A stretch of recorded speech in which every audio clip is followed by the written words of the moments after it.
Hello, this is Sam Froese, and this is my speaker critique. I will be reviewing Nathan Johnson's speech for his book Summary on Quentin Schultz, An Essential Guide to Public Speaking. Nathan, if you do see this, I think you did a good job of summarizing the book. The book starts off well by giving you its thesis right at the introduction, and restating it from the author's perspective highlights where you can find the main thrust of the book. Your introduction helps ground the organization of your speech as you offer an outline of summary, synthesis, and your critique. While your speech was a bit robotic, I liked how you were able to summarize each of the major points of the chapters. However, you could have potentially offered your own perspective on the points alongside summarizing them.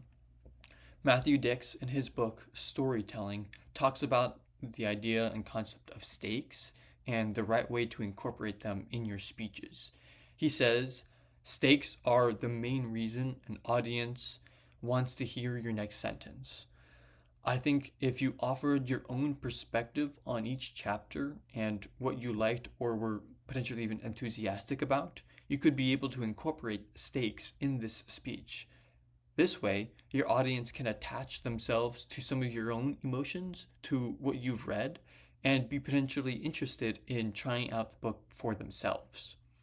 Further, I think you could have potentially stated the thesis in your own words rather than listing off the definition from the introduction. I believe it is important to try and take as much of the book's words into consideration, and we can show this by stating our own thesis of the book. I'm not saying we should not quote the book, but something this important could be rephrased using our own words.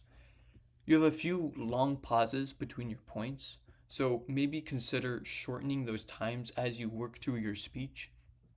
I know I personally fall into the other camp of filling the silence with filler, but I think that if you are going to pause, find the right times to do so. Keep it really relatively short, and make sure to emphasize particular points, or even allow the listener to understand that you may be transitioning between your points. As for the robotic aspect, as I mentioned earlier, consider opening up yourself a bit more in your facial features. Be expressive, potentially move around a bit more, lean into the camera, or consider using your hands. This requires you to be a bit more on level with your audience so that they can see your hands and face.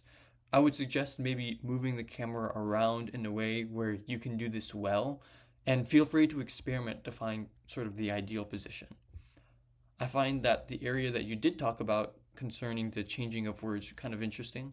Allan Poe, in his book, The History of Communication, says how talking to strangers is hard work and getting to know them is kind of harder still. So I see why changing one's words to fit the audience can be tempting, but also questionable as a Christian.